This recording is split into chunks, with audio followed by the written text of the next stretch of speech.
로마서 4장 19절에서 22절까지 보겠습니다. 그가 100세쯤 되었을 때 믿음이 약해지지 아니하여 이제는 죽은 자기 몸을 고려하지 아니하고 또 사라의 태가 죽은 것도 고려하지 아니하였으며 믿지 아니함으로써 하나님의 약속에 관하여 흔들리지 아니하고 오히려 믿음이 강해져서 하나님께 영광을 돌리며 그분께서 약속하신 것을 그분께서 또한 능히 이행하실 줄로 온전히 확신하였으니 다 같이요. 그러므로 그분께서 그것을 그에게 의로 인정하셨느니라. 아멘. 자, 여기 19절에 그가 100세쯤 되었을 때 그렇게 시작이 되는데 그는 누구죠? 네, 아브라함이죠. 우리가 지금 몇 주에 걸쳐 이 본문을 통해 아브라함에 대해 살펴보고 있지 않습니까? 네, 아브라함이고요. 그 다음에 이제 여기 보면 믿음이 약해지지 않았다라든지 20절에 믿음이 강해졌다라고 한다든지 이게 다 아브라함의 믿음 얘기하는 겁니다. 그래서 오늘 제가 드릴 말씀의 제목은 아브라함의 믿음으로부터 배우는 것들, 이런 제목으로 말씀드릴게요. 제가 지난 시간에 여러분에게 드린 그 말씀의 내용은 아브라함이 믿은 하나님이 어떤 하나님이냐 기억나시죠? 그때 아브라함이 믿은 하나님은 약속하시는 분이었어요. 그러니까 하나님께서 약속을 하시는 것은 믿음을 갖도록 그렇게 이끌어주기 위해서 약속을 하시는 거죠. 그리고 그 하나님은 이제 여기 성경에 보면 죽은 자들을 살리고 그리고 없는 것을 있는 것처럼 부르시는 그런 하나님이시다. 그 말씀도 드렸고요. 또 하나님께서 약속하신다면 그 약속을 그대로 끝내지는 않고 반드시 이행하시는 분이시다. 그만큼 능력이 있으시고 그만큼 신실하시고 우리가 그런 분이라는 것을 지난주에 말씀을 통해 살펴봤습니다. 오늘 우리가 살펴보려고 하는 내용은 아브라함의 믿음에 대한 겁니다. 아브라함의 믿음이 어떤 것인지 이것을 살펴보고요.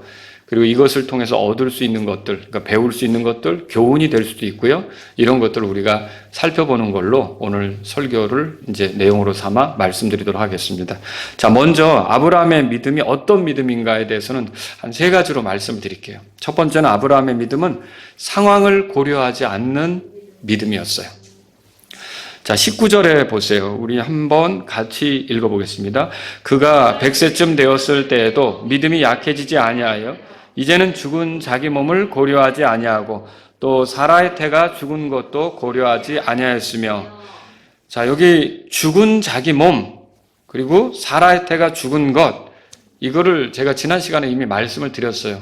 이게 아브라함이 죽어서 그 몸이 무덤 속에 들어갔다는 얘기가 아니라 이게 아이를 낳을 형편이 안 되는 그런 이제 죽은 자와 같은, 아이 낳는 부분에 있어서는 죽은 자와 같은 사람이다. 그 얘기를 말씀드린 거예요.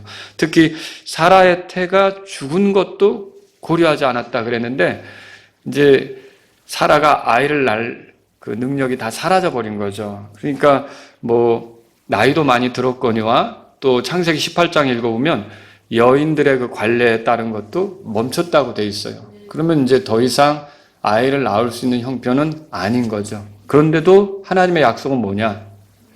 이 아브라함하고 이 사라를 통해서 씨를 준다고 하셨고 아들을 준다고 하셨고 그리고 이들이 큰 민족, 많은 민족들의 조상이 된다고 약속을 하신 거죠. 그래서 내 씨가 하늘의 별들과 같을 건데 가서 세어봐라. 이거 셀 수 있겠냐? 말하자면 그렇게 하면서 얼마나 많은 후손들을 줄 것인지에 관해서 하나님께서 약속을 하셨는데 자기들의 몸 상태가 그런데도 불구하고 그 약속에 대해서 믿는 믿음. 그러니까 이제 하나님에 대해서 믿는 믿음이죠. 어떻게 보면. 그러니까 그 상황을 고려하지 않고 믿는 것을 보여주었다라고 하는 거죠. 창세기 18장에 가보면 그렇게 또 하나님이 말씀하셨어요. 여러분들 읽어보셨을 거예요. 이제 주께서 2 천사를 데리고 그 집을 방문했는데 생명의 때가 이를 때 이제 내 아내 사라에게 아들을 준다고 하니까 사라가 웃었죠. 웃었는데 결국 하나님께서는 긍휼히 여기시고 너 웃었다 그러는데 웃지 않았다고도 했잖아요. 하나님 앞에서 어떻게 그럴 수가 있는지.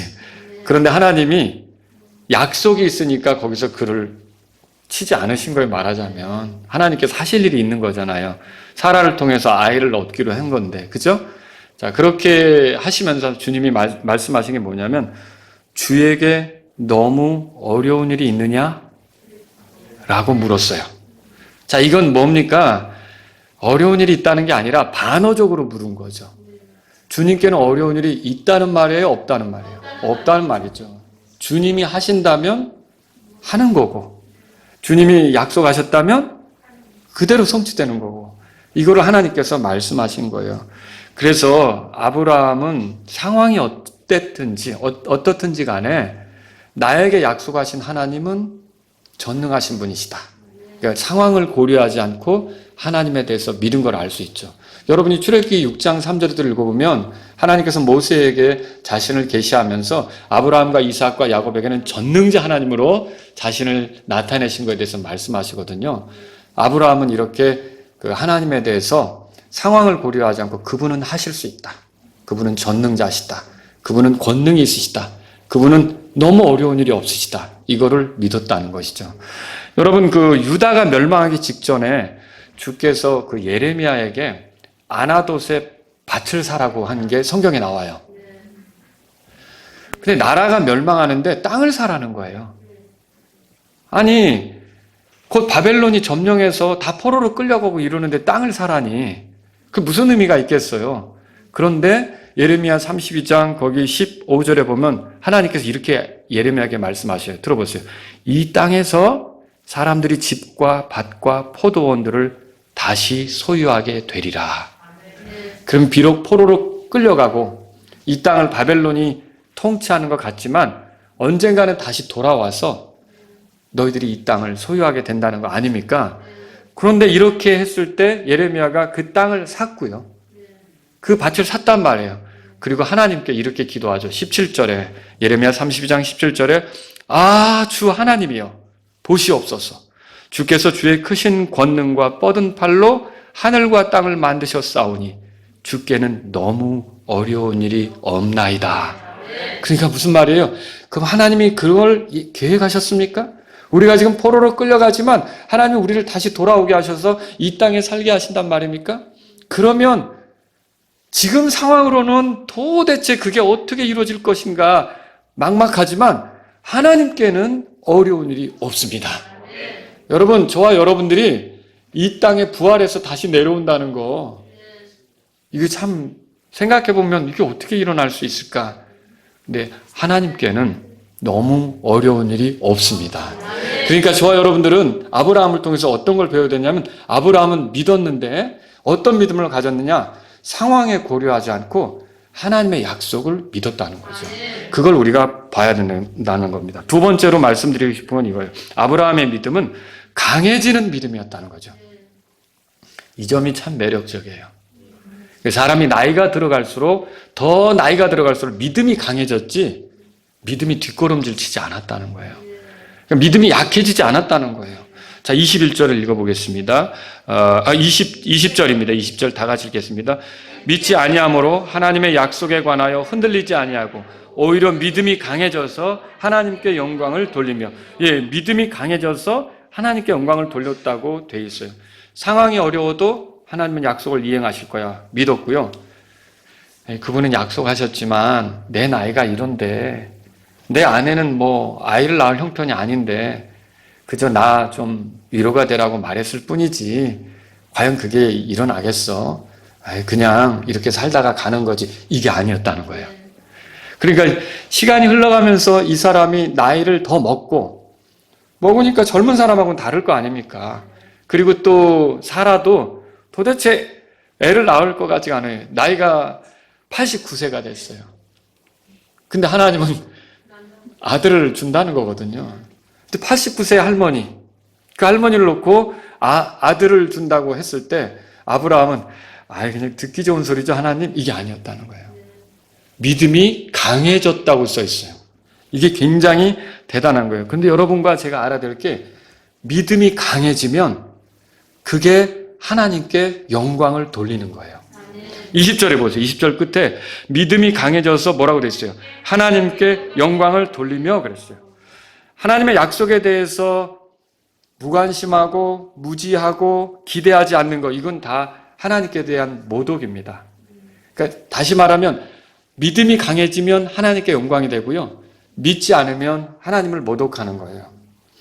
그분의 약속은 단지 말뿐이고 이루어질 수는 없는 것이고, 상황이 이런데 그분은 이룰 능력이 없고, 혹은 그분은 그걸 이룰 만큼 신실하지 않고, 이런 것들이 사실은 하나님을 모독하는 거라는 거죠. 저와 여러분들은 잘 생각하셔야 돼요. 우리가 하나님을 모독하는 삶을 살 것인가, 아니면 하나님께 영광 돌리는 삶을 살 것인가. 우리가 구원받은 목적, 구원받아서 믿음으로 살아가는 목적이 뭐예요? 하나님께 영광 돌리는 거예요. 그렇지 않습니까?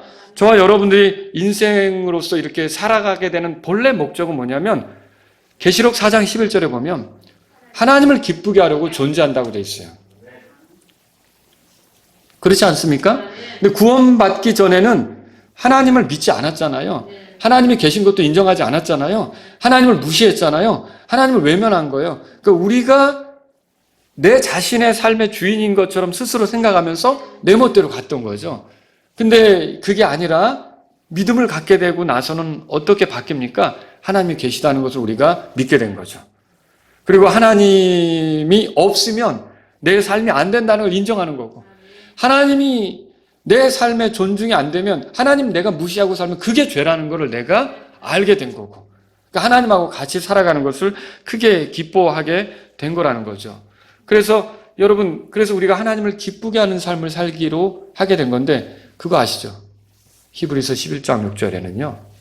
믿음이 없이는 하나님을 기쁘시게 하지 못한다 이거예요. 그러니까 인간이 창조된 목적이 하나님을 기쁘게 하려고 존재하는 건데, 그럼 무슨 말이냐면, 뒤집으면 하나님에 대한 믿음으로 살아가는 게 구원받은 사람의 삶이고, 원래 그게 창조 목적이라는 거예요.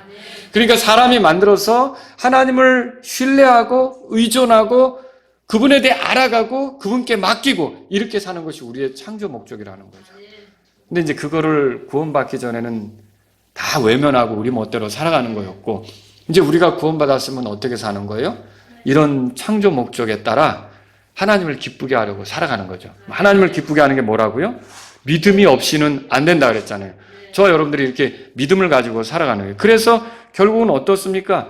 점점 믿음이 강해지는 것은 하나님을 기쁘게 하는 거고요. 창조 목적대로 사는 거고요.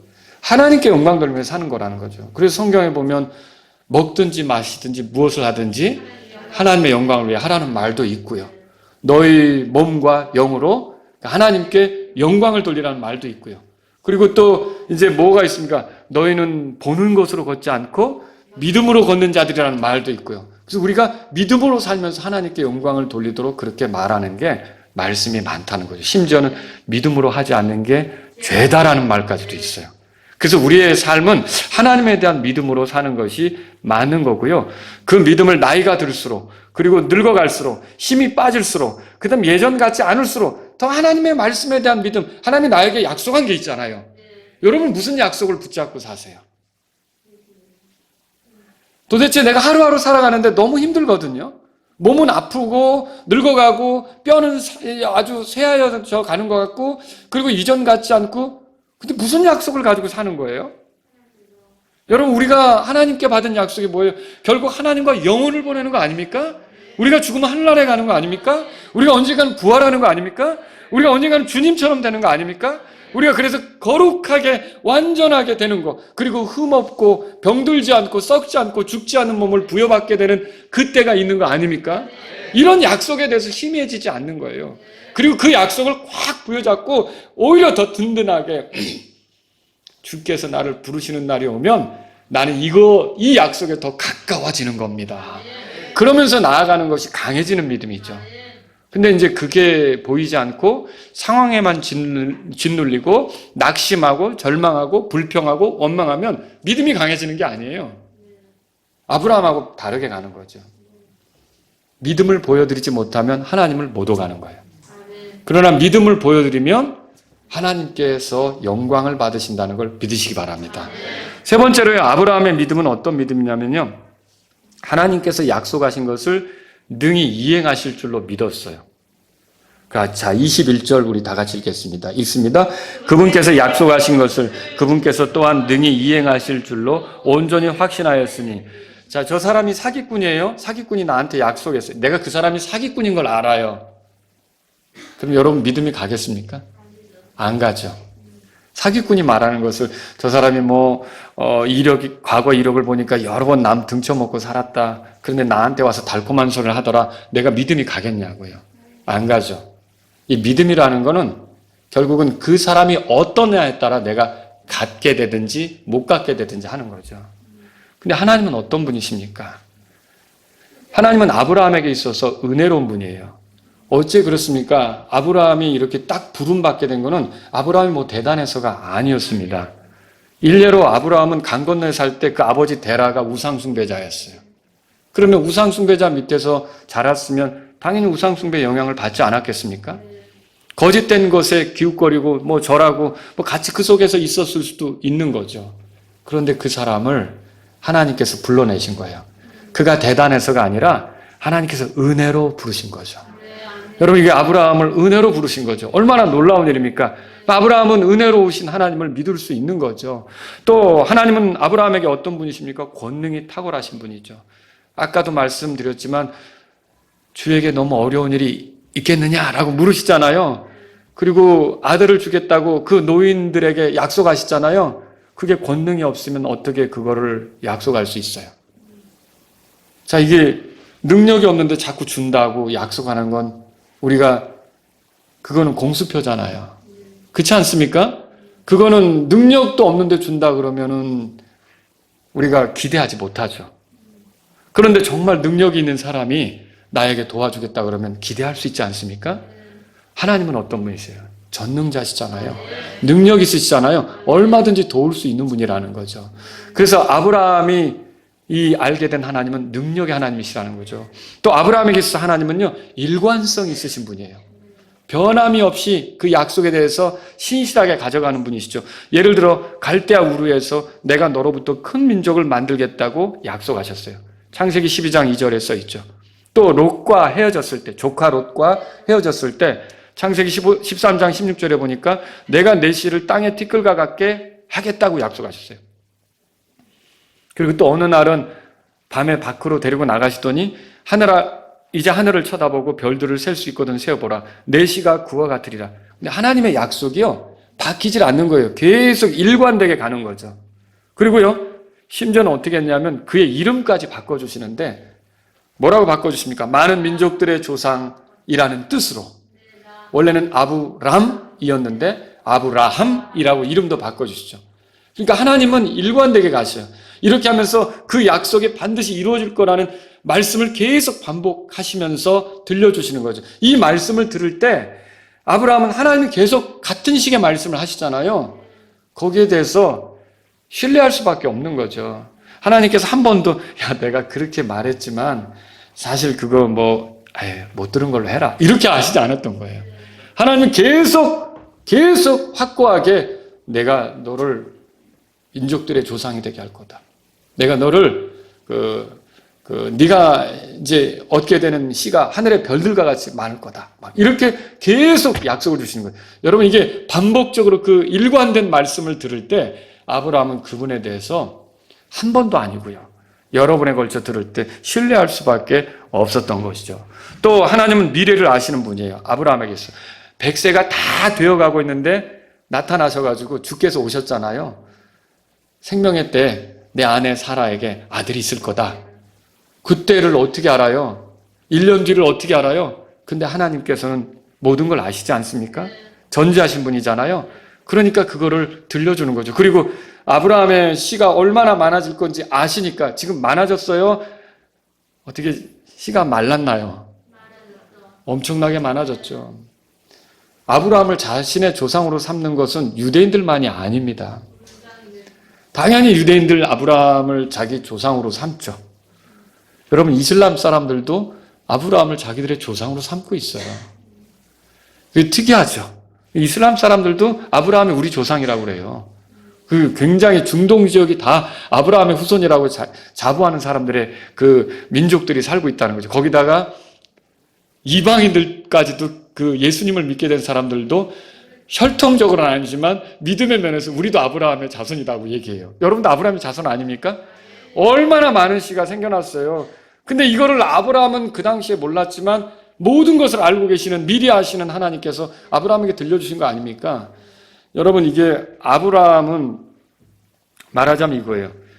자신의 삶에 하나님이 다가오셔서 말씀하실 때, 한 번도 아니고 두 번, 세 번 거듭거듭 말씀하실 때, 그 말씀을 들으면서 자신의 삶에 일어나는 일을 지켜보고 결국은 어떻게 했냐면 주님에 대한 신뢰를 더 갖게 된 거예요. 다시 말하면 자신의 삶에 말씀하시는 주님이 어떤 분이신지를 생각해보고 어떤 분이신지를 묵상해보고 어떤 분이신지를 더 알면서 결국은 그 하나님에 대해 소망을 가지며 이분은 자신이 약속하신 것을 반드시 이행하실 것이다.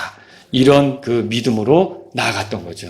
여러분과 제가 아직 일어나지 않은 거지만 여러분, 우리가 천국에 들어가는 일, 부활하는 일, 새하늘과 새 땅에 사는 일, 뭐 이런 거 아직 안 이루어졌잖아요. 그러나 여러분, 하나님이 우리에게 성경 기록을 통해 말씀해 주신 거면 우리는 그 믿음으로 나아가는 게 맞지 않습니까? 그런 것들을 충분히 이행해 주실 거라고 믿는 것이 맞지 않습니까? 아브라함도 하나님의 약속을 들은 이후로 약 25년이 지나서 진짜 첫 번째 아들을 얻었어요. 진짜 아브라함과 사라 사이에. 그렇지 않습니까? 오랜 기간이 흐른 거죠. 우리도 그렇게 어떤 것은 오랜 기간이 더 필요한 것이 있을 수 있다는 것이죠. 그러나 어쨌든 하나님이 약속하신 것은 반드시 이행하시는 거예요. 왜 그래요? 그분은 신실하셔요. 그분은 또한 그걸 이룰 능력이 있으세요. 그분은 자신이 약속하시고 내가 언제 그랬어? 라고 발뺌하시는 분이 아니에요. 그분은 거짓말하지 않는 분이에요. 그분의 약속은 반드시 이행이 된다는 거죠. 자, 이게 아브라함의 믿음이었던 거예요. 이걸 통해서 우리가 배울 수 있는 것들이 있어요. 이것도 한 세 가지로 말씀드릴게요. 첫 번째로 뭘 말씀드리냐면요. 믿음은 사람마다 차등이 있다는 거예요. 아, 이게 참 특이한 거예요. 여러분, 믿음은 사람마다 차등이 있어요. 그러니까 세상에는 믿음이 있는 사람이 있고 없는 사람이 있어요. 여러분은 처음부터 믿음이 있었습니까? 아니었죠? 지금은 믿음이 있습니까? 예, 믿음이 있는 거죠. 우리 주변 사람들이 다 믿음이 있습니까? 아니죠? 믿음이 없는 사람이 있고 믿음이 있는 사람이 있단 말이에요. 그리고 믿음이 있는 사람 중에도요, 믿음이 강해지는 사람이 있고 약해지는 사람이 있다는 걸 이 말씀을 통해서 아는 거죠. 사람마다 믿음에 차등이 있다는 거죠. 자, 마태복음을 찾아보겠습니다. 마태복음 8장. 그래서 어떤 경우는 믿음을 통해 하나님을 기쁘게 하는 경우도 있고요. 어떤 경우는 믿음이 약해져서 한 소리 듣는 경우도 있어요. 자, 마태복음 8장 보세요. 로마의 백부장 아시죠? 이 백부장이 자기 종이 병들었다고 예수님을 찾아온 거예요.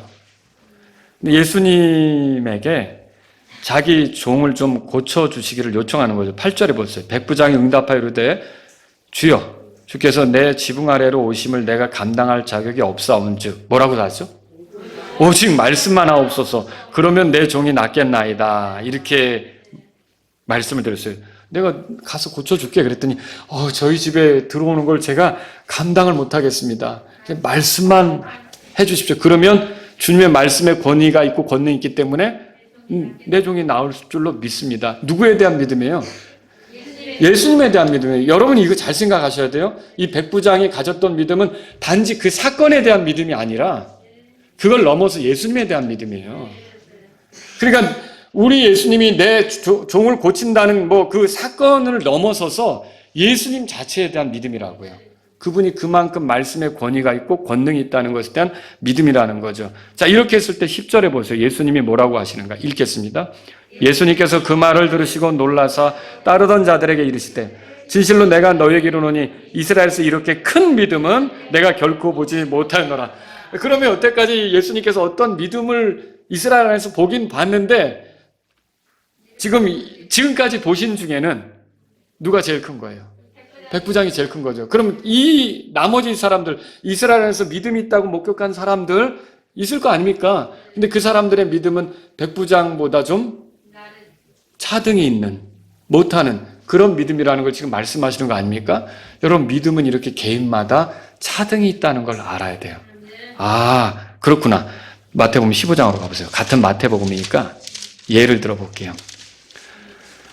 두로와 시돈에 사는 그 가나안 여자가 있었어요. 예수님이 거기에 이제 가셨을 때 자기 딸 때문에 예수님께 찾아왔던 여자가 있어요. 근데 이방 여자잖아요. 그래서 자기 딸을 고쳐달라고 도와달라고 애원을 하는데 예수님께서 나는 이스라엘에게 보냄 받았다. 주인의 상에 있는 빵을 어떻게 개들에게 주겠냐. 그러니까 이 여자가 뭐라 그러냐면 개들도 빵 부스러기를 먹지 않습니까? 그 빵 부스러기라도 좋다는 심정으로 달라는 거예요. 도와달라는 거죠. 이 이방인 여자가 그렇게 한 거예요. 그런데 예수님이 또 이걸 보고서 뭐라고 말씀하십니까? 28절에 보세요. 28절. 다 같이 읽겠습니다.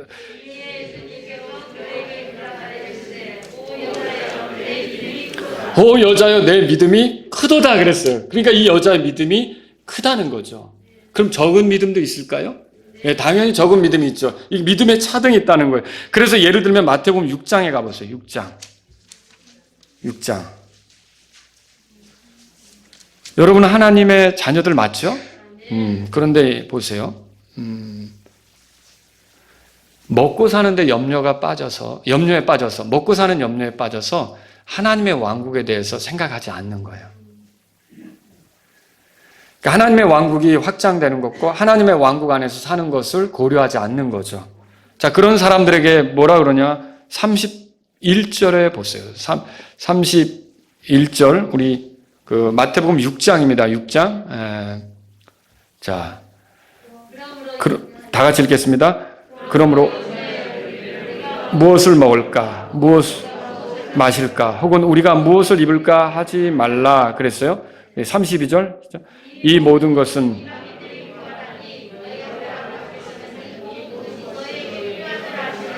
네. 그럼 이방인처럼 하면 어떻게 되느냐? 이방인처럼 먹고 마시고 이렇게 하는 거예요. 맨날 이런 걱정, 염려에 빠져 사는 사람들. 그리고 33절에 하나님의 왕국과 그분의 의를 구하라고 그랬는데 염려, 먹고 사는 문제만 염려에 빠져 사는 사람들 있죠? 그런 사람들에게 이렇게 말합니다. 30절. 다 같이 읽겠습니다. 30절 읽습니다. 그러므로 오늘 있다가 내일 아궁에 던져질 들불도 하나님께서 이렇게 입히시거든. 오, 너희 뭐라고 돼 있어요? 하물며 너희는 더 잘 입히지 아니하시겠니? 하나님께서 입히시고 먹이실 수 있는데 물론 그렇다고 우리가 일하지 말라는 건 아닙니다.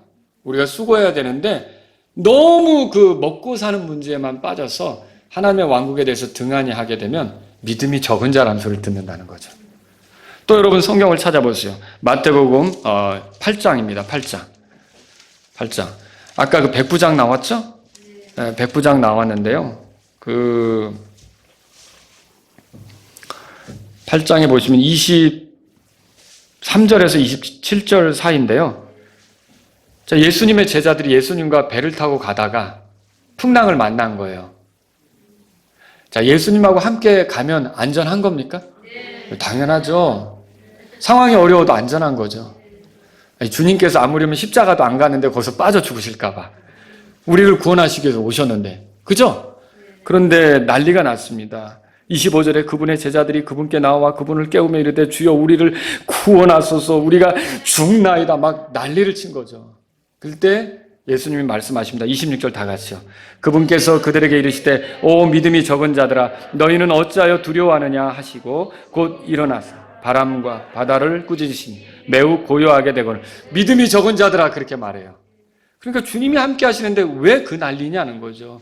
주님이 같이 하시는데 뭐가 그렇게 두려운 일이냐는 거죠. 상황이 어려워도 여러분 주님이 함께 하시면 우리가 든든히 갈 필요가 있는 거라는 거죠. 상황에 짓눌릴 필요가 없는 거란 말이죠. 마태복음 14장에 가보세요. 베드로 아시죠? 밤에 제자들끼리 가다가 예수님이 무리를 걸어오시자 영인 줄 알고 깜짝 놀랬고 그래서 주님이시라면 나한테 명령하셔서 오라고 하십시오 그랬더니 와라 그랬어요. 베드로가 주님의 명령을 듣고 무리를 걸었죠. 저 이것도 대단한 믿음이라고 생각해요. 이거 쉽지 않을걸요. 그죠? 무리를 그 발을 내딛는 게. 그래서 어쨌든 베드로는 몇 발짝 걸었어요. 근데 갑자기 풍랑이 많이 일어나니까 어때요? 이게 상황을 보고서 그냥 물에 잠기고 말았죠. 그때 예수님께서 하신 말씀이 뭐예요? 31절에 함께 보겠습니다. 예수님께서 즉시 손을 내미사 그를 붙잡으시며 그에게 이르시되 오 믿음이 적은 자여 어찌하여 의심하였느냐. 믿음이 적은 자여 그랬어요. 상황을 보고 주님의 말씀만 의지해서 주님을 바라보고 걸으면 됐는데, 여러분 아브라함의 믿음이라는 건 뭐라 그랬어요? 상황을 고려하지 않는다 그랬잖아요. 그냥 주님의 약속이 이행될 것을 믿는 거 아닙니까? 그러면 이 베드로도 상황이 어떻든 주님이 오라고 했으면 난 가면 된다고 움직이면 됐던 거죠. 근데 상황에 짓눌려서 물속에 꼬르락꼬르락 깔아앉게 된 거예요. 예수님이 그래도 불쌍히 여기시고 긍휼이 많으시니까 즉시로 손을 내미신 거죠. 자, 이렇게 읽어본 구절들에 보니까 믿음이 차등이 있다는 게 보여요. 여러분은 어떤지 모르겠어요. 그러니까 믿음이 큰 자가 있고 믿음이 적은 자가 있다는 것을 성경을 통해 보게 되는 거죠. 자, 그리고 이건요, 믿음이라는 건 한 사람 안에도, 두 번째로 드리고 싶은 게, 한 사람 안에도 믿음은 굴곡이 있을 수 있다는 거예요. 그러니까 한 사람 안에도 믿음이 굉장히 이게 강하게 나타날 때가 있고 약하게 나타날 때도 있다는 것을 아브라함을 통해서 보는 거예요. 믿음이 약해지지 아니하고 강해졌다는 그 표현은 어때요? 아브라함도 약해질 수도 있고 강해질 수도 있다는 거죠. 그럼 저와 여러분도 믿음이 약해질 수도 있고 강해질 수도 있는 거예요. 자, 이걸 우리가 알 수 있는 거죠. 말 못하는 영에 사로잡힌 그 아들을 데리고 쩔쩔매던 아버지가 있었어요. 근데 이제 제자들은 해결을 못했고 예수님께 막 도와달라고 매달리는데, 그러죠. 예수님께서 마가복음 9장 23절에 보니까 내가 만일 믿을 수 있거든 믿는 자에게는 모든 것이 가능하니라 그렇게 말했어요. 근데 이 아버지가 뭐라 하냐면 이렇게 말해요. 들어보세요. 주여 내가 믿나이다. 나의 믿지 아니함을 도와주소서. 이게 무슨 말이에요? 믿는데 믿지 아니함을 도와달라고 말하고 있어요. 이게 무슨 말이냐는 거죠. 믿기는 믿지만 한편으로는 믿음이 강해질 필요가 있었다는 거죠. 이뿐만이 아닙니다. 여러분 예수님께서 나사로가 죽었을 때 마르다와 마리아에게 찾아갔죠? 나는 부활의 생명이니 나를 믿는 자는 죽어도 살겠고 살아서 나를 믿는 자는 결코 죽지 않는다고 말씀하셨을 때 내가 이걸 믿느냐? 마르다 믿죠? 마르다 믿죠. 믿는 사람이. 그런데 무덤 앞에서는 마르다에게 이렇게 하시죠. 뭐라고 말씀하시냐면 내가 믿고자 하면 하나님의 영광을 보리라. 아니 마르다는 이미 믿는데요? 믿고 있는 사람인데도 네가 믿고자 하면 하나님의 영광을 보리라. 이 말은 뭐예요? 믿음이 있지만 믿음이 더 강해질 필요가 있다는 거죠. 그러니까 저와 여러분들은 믿음이 강해질 수도 있고 약해질 수도 있다는 걸 알아야 돼요. 교회 생활하면서 시간을 보내면서 믿음이 강해지는 사람이 있고 약해지는 사람이 있다는 걸 알아야 돼요. 저에게 목회사에 가면서 위안이 되고 위로가 되는 것은 믿음이 강해지는 사람을 보는 경우예요. 그러나 어떤 경우는 믿음이 약해지는 경우도 있어요. 이게 어디서 오는 차이일까요? 여러분 히브리서 11장에 보면 믿음의 사람들이 있잖아요. 자, 이런 사람들은 다 믿음으로 하나님께 영광을 돌렸을까요? 그렇죠. 근데 믿음이 없는 세대는 어때요? 하나님을 모독하는 거죠.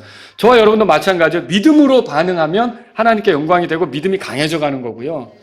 믿음을 보여드리지 못하고 육신적이 되거나 내 생각대로 움직이기 시작하면 결국은 하나님을 모독하는 거죠. 요한복음 20장 27절에 예수님께서 도마에게 말씀하셨어요. 믿음 없는 자가 되지 말고 믿는 자가 되라. 아니, 도마는 이미 예수님을 믿고 따른 사람인데 그런데도 믿음 없는 자가 되지 말고, 이 말이 뭐예요? 도마는 예수님을 믿고 따랐지만 믿음이 약해진 거예요. 십자가 사건으로 인해 약해진 거예요. 근데 믿는 자가 되라. 믿음에서 더 강해지란 말이죠. 믿는 자가 되라고 주님 말씀하신 거예요. 그렇다면 믿음이 강해지는 것을 위해 필요한 게 뭘까요? 하나님 말씀입니다. 하나님의 약속입니다. 아브라함이 여행할 때 하나님께서 들려주신 말씀들 있죠? 이거를 늘 아브라함은 곱씹는 거예요. 이 말씀에 신뢰를 두는 거예요.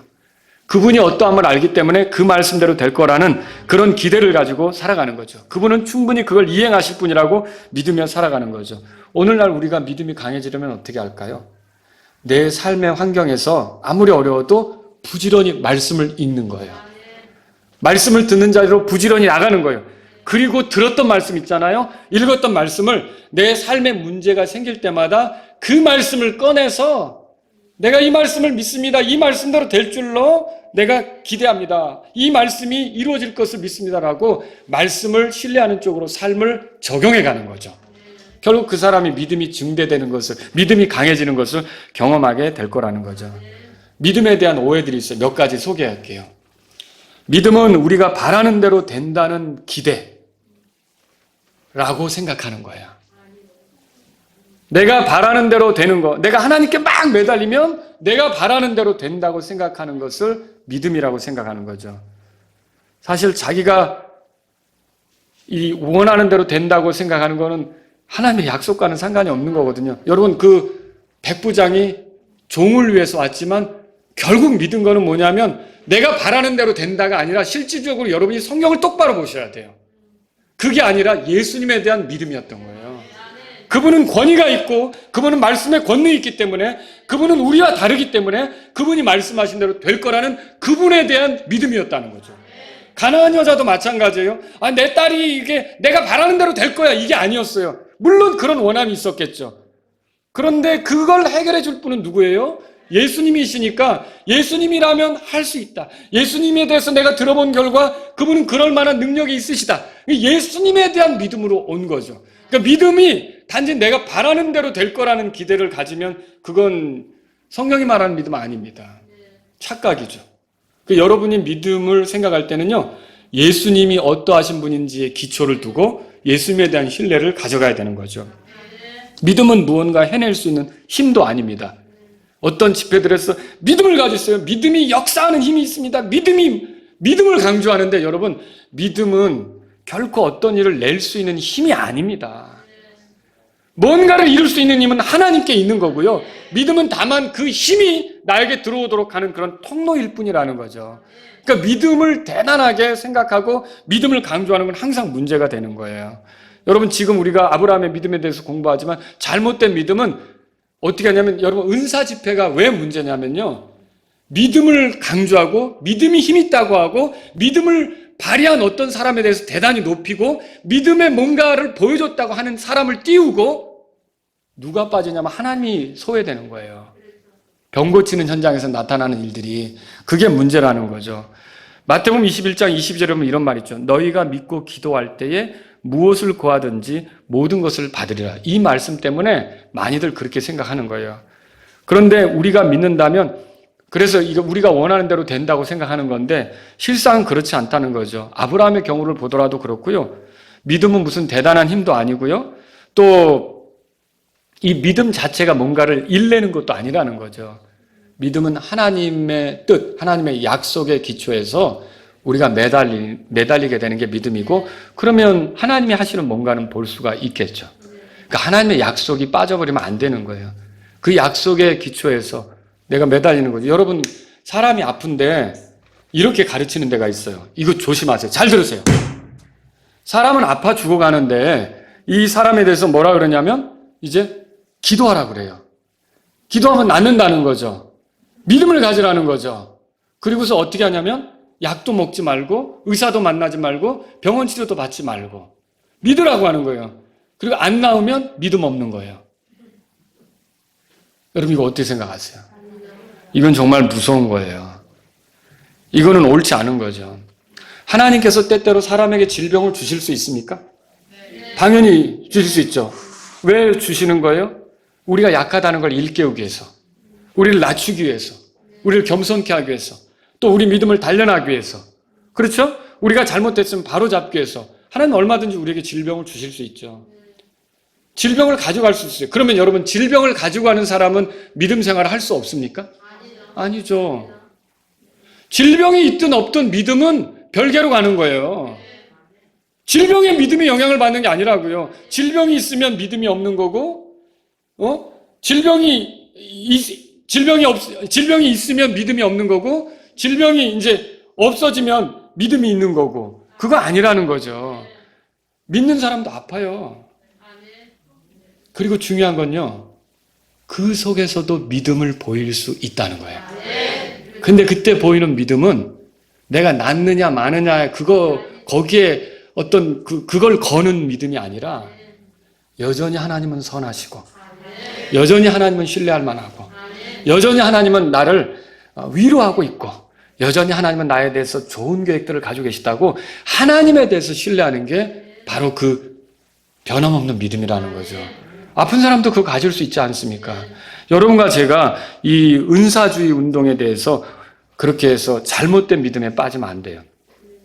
그래가지고 기도하다가 죽었는데 믿음이 없어서 죽은 거야. 이거 얼마나 무식한 말이에요. 아니, 이 약도 못 먹게 하고 병원도 못 가게 하고 막 기도해 줬는데 결국은 한 30일 동안 그렇게 하다 죽었어요. 그러니까 믿음이 없어서 죽은 거야. 이거 정말 무식한 거라는 거죠. 하나님께서는요, 믿음을 어떻게 사용하시냐면 먼저 약속을 주죠. 그래서 약속을 주시는 분이에요, 그분은. 그리고 그 약속에 신뢰를 두고 가는 게 믿음이라고 그랬잖아요. 그래서 허드슨 테일러는 이렇게 말했어요. 믿으라는 게 뭐냐? 하나님을 믿으라는 게 뭐냐? 하나님의 신실하심을 붙잡으라는 거라는 거예요. 아파도 붙잡을 수 있죠. 병이 안 나와도 붙잡을 수 있죠. 내가 어려운 형편에 처해져도 하나님의 신실하심을 붙잡을 수 있잖아요. 그게 믿음이라는 거예요. 낫는다는 게 믿음이 아니라 하나님이 낫게도 하실 수 있죠. 낫게 내가 해달라고 요청할 수도 있잖아요.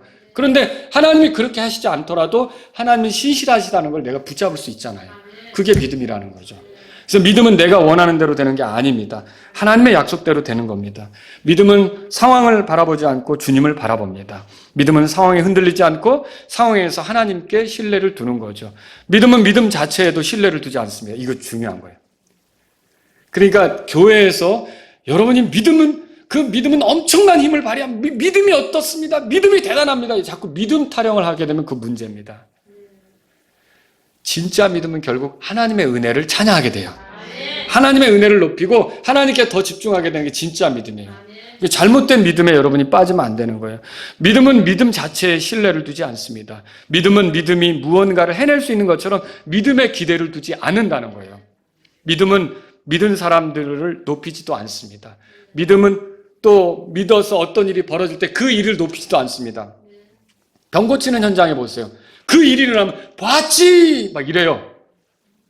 그리고 다 그걸 보게 하고 그거에 놀라게 해요. 안진뱅이가 일어나든지 뭐 했든지 그게 그 연기를 한 건지 진짜인지는 모르겠지만 어쨌든 그렇게 봤지! 뭐에 주목하게 하는 거예요? 하나님을 바라봐가 아니라 봤지! 이거 보라는 거예요. 이거 다 잘못된 믿음이라는 거죠. 진짜 믿음은 하나님께 소망을 두고 하나님 말씀에 소망을 두고 하나님을 바라보는 거예요. 여러분과 제가 그런 거를 알아야 된다는 거죠. 그래서 오늘 말씀을 정리해보면 아브라함의 믿음은 상황을 고려하지 않았고 약해지지 않았고 하나님의 약속에 대해 그분이 능히 이행하실 줄로 믿은 거고요. 믿음이 강해진 거고요. 그렇죠? 그래서 하나님께 영광을 돌린 거죠. 믿음이 없는 건 하나님께 대한 모독이에요. 자, 믿음에 차등이 있다고 그랬죠. 한 사람 개인 안에서도 굴곡이 있을 수 있고요. 그래서 여러분에게 두 가지 말씀드릴게요. 첫 번째는 뭐냐면요. 다른 사람의 믿음에 대해서 절대로 비난하지 마십시오.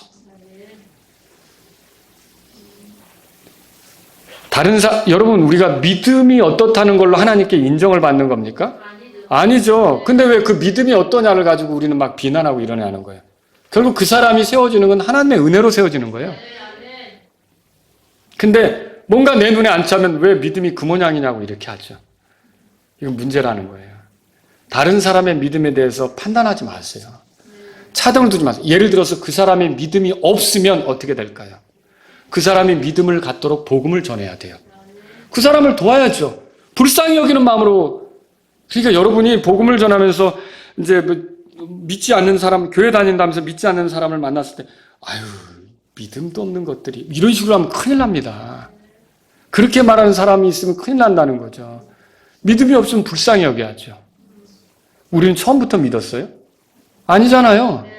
그러니까 믿음이 없는 사람을 위해서 복음을 전해서 그 사람들이 구원받도록 도와줘야 되는 거예요. 믿음으로 살아가도록 도와주는 거예요. 그리고 믿음이 있는데 믿음이 약한 사람 있잖아요. 그런 사람은 어떻게 해야 돼요? 여러분, 믿음이 저 정도밖에 안 된다고 손가락질하는 게 맞습니까? 그거 옳지 않습니다. 여러분과 저는요, 다른 사람의 믿음이 약한 부분에 대해서 함부로 판단해서는 안 되는 거예요. 그럼 내 믿음은 대단한 겁니까? 믿음이 강한 사람이 어떻게 믿음이 약한 사람을 판단할 수 있어요? 믿음을 판단하는 것 자체가 그 사람의 믿음도 지금 형편없다는 것을 보여주고 있는 거죠. 자기 믿음이 강하면 절대 믿음이 약한 사람을 판단하지 않습니다. 로마서 보세요, 로마서. 믿음이 왜 그 정도냐고 이렇게 판단하는 건 내 믿음도 똑같다는 거예요. 로마서 14장 보세요. 1절에. 여러분 이것 말고도 이 로마서 14장 말고도 이런 거 있어요. 너희 중에 선줄로 생각하는 자는 뭐라고 나오죠? 그 다음에? 넘어질까 조심하라. 이 사람 믿음이 이 정도야 라고 나는 판단하고 내 믿음은 대단한 걸로 생각하는데 그 사람 넘어질 줄로 조심하라는 거죠. 조심하라는 거죠. 로마서 14장 1절에 보세요. 다 같이 읽겠습니다. 14장 1절 읽습니다. 믿음이 약한 자를 너희가 받아들이되 의심에 찬 논쟁은 하지 말라. 여러분 하나님께서 우리 받아주신 거 알아요? 그리스도 안에서 우리를 받아줬잖아요. 그럴 때 막 색안경 끼고 막 이리저리 보고 막 이렇게 받아줬어요? 어떻게 받아줬어요? 우리가 그리스도를 의지하는 순간 그냥 아무것도 묻지 않고 은혜로 받아준 거 아니에요. 믿음이 약한 자를 너희가 뭐라고 돼 있어요? 받아들이라고 하잖아요. 믿음이 있지만 믿음이 약한 자들이 있을 수 있는 거죠. 그럼 믿음이 있는 사람이 먼저 하나님께서 우리를 품으신 것처럼 그렇게 품어줘야 된다는 말이죠. 그래서 의심에 찬 논쟁은 하지 말라는 거예요. 네가 옳았니 틀렸니 왜 이 정도밖에 안 되니 그런 논쟁을 붙잡고 살아가지 말라는 거죠. 그거는 하나님의 뜻이 아닙니다. 여러분 믿음에는 차등이 있어요. 그래서 믿음이 약한 사람이 있는 거예요. 그리고 나도 어느 때는요 믿음이 약해질 때가 있는 거예요. 근데 여러분이 믿음이 약했을 때 믿음이 강해진 그런 친구가 갑자기 옛날에는 내가 그 사람을 막 비난했는데 이 사람이 나에 대해서 왜 믿음이 요즘 그래? 막 형편없어? 막 그 정도밖에 안 돼? 그러면 어떨 것 같아요? 더 힘들어지겠죠. 더 힘들어지겠죠. 여러분과 저는 다른 사람이 믿음이 약하게 눈에 들어왔다. 제일 좋은 건 그 사람을 위해 기도하시라고요. 그리고 그 사람에게 하나님 말씀대로 사는 모습을 보여주면 그 말씀에서 그 사람이 소망을 갖게 되면 그 사람 믿음도 강해질 수 있는 거죠. 그렇죠? 두 번째로 드리고 싶은 말씀이 이거예요. 나의 믿음을 위해서, 이제 다른 사람 믿음 말고요. 나의 믿음을 위해서 내 믿음이 강해지도록 하나님 말씀을 가까이 하며 하나님 말씀을 많이 생각하라는 거죠. 그리고 또 하나님도 많이 생각하고요. 여러분 하나님을 얼마나 생각하세요? 하나님을 많이 생각하세요? 하나님에 대해서 생각을 많이 하세요. 그러니까 제가 가만히 교회 생활하면서 문제가 일어나는 경우가 어떤 경우냐 볼 때 하나님에 대한 생각을 잃어버리는 거예요. 이게 단지 사람들끼리만 해나가는 일이라고 생각하면 항상 여기저기서 걸려요. 항상 걸린다고요. 근데 보이진 않지만 성령님이 계시고 성령님이 하나님이시잖아요. 성령님이 일하고 있다라고 믿으면 여러분들은 모든 걸 바라보는 눈이 달라질 수 있어요. 기다릴 수 있어요. 더 품을 수 있어요. 용서할 수 있어요. 그리고 위하여 기도해 줄 수 있어요. 근데 이게 사람들끼리 치고받고 하는 모임이라고 생각하면 절대 그렇게 나오질 않아요. 여러분은 하나님을 생각하셔야 돼요. 교회 안에서 일하시는 하나님, 긍휼이 많으신 하나님, 은혜로우신 하나님, 용서하신 하나님, 받아주신 하나님, 오래 참으신 하나님, 공급하신 하나님, 기다리신 하나님, 이런 하나님을 생각하면서 여러분이 갈 때 놀랍게 여러분이 여러분의 믿음이 강해져 가는 것을 경험할 수 있게 된다는 거죠. 근데 하나님에 대한 생각이 약한 거예요. 여러분 씨를 뿌리는 자에 비유해서 잠시만 믿다가 떨어져 나가는 사람이 있다 그랬잖아요. 그런 일이 있을 수도 있는 거죠. 왜 그래요? 이 뿌리를 내리지 못한 거잖아요. 말씀의 뿌리를 내리지 못한 거죠. 저와 여러분들이 말씀을 계속 봐야 되는 거예요. 말씀을 계속 읽어야 되는 거예요. 평생에 걸쳐 날마다 하나님 말씀을 읽고 묵상하고 하나님이 어떤 분이신지를 생각하고 내 삶의 문제에 부딪혔을 때 이런 상황이 성경에 어떻게 비춰질까? 성경에서 이런 사례에 대해서 이렇게 말해주는 구절이 있을까? 이런 상황과 비슷한 상황이 있을까? 하나님은 이런 때 어떻게 말씀하시는가? 하나님에 대해서 계속 생각하면서 하나님에 대한 신뢰를 두게 될 때 여러분들은 그걸 풀어나갈 수도 있고요. 믿음이 강해지는 것을 경험할 수 있게 된다는 거죠. 하나님 말씀을 멀리하는 사람들이 결국 믿음이 자란다는 건 어려워요. 로마서 보세요. 로마서. 이제 끝나겠습니다. 로마서 10장. 로마서 10장. 17절입니다. 다 같이 읽겠습니다. 로마서 10장 17절 읽겠습니다. 그런즉 이와 같이 믿음은 들음에 의해 오며 들음은 하나님의 말씀에 의해 오느니라. 그러니까 믿음이 강해지려면 여러분이 하나님 말씀을 가까이 하셔야 돼요. 기도하겠습니다. 우리 다 같이 일어서시겠습니다. 오늘 이 말씀을 들으신 여러분 가운데 하나님 아버지, 제가 믿음에서 강해지는 사람이 되기를 원합니다. 시간이 흐를수록 믿음에서 강해지는 사람이 되기를 원합니다. 그래서 하나님께 영광을 돌리기를 원합니다. 이런 분이 있다면 이 시간 주님 앞에 나아가십시오. 그리고 제 믿음이 상황에 흔들리지 않기를 원합니다. 하나님께 신뢰를 두고 하나님 말씀을 이행하실 것을 믿고 가기를 원합니다. 이런 분이 있다면 기도하십시오. 하나님 아버지, 제가 하나님 말씀을 의지해서 믿으며 나아가기를 원합니다. 제 믿음이 하나님 말씀에 더 충실한 그런 믿음이 되기를 원합니다. 이런 분이 있다면 이 시간 기도하십시오.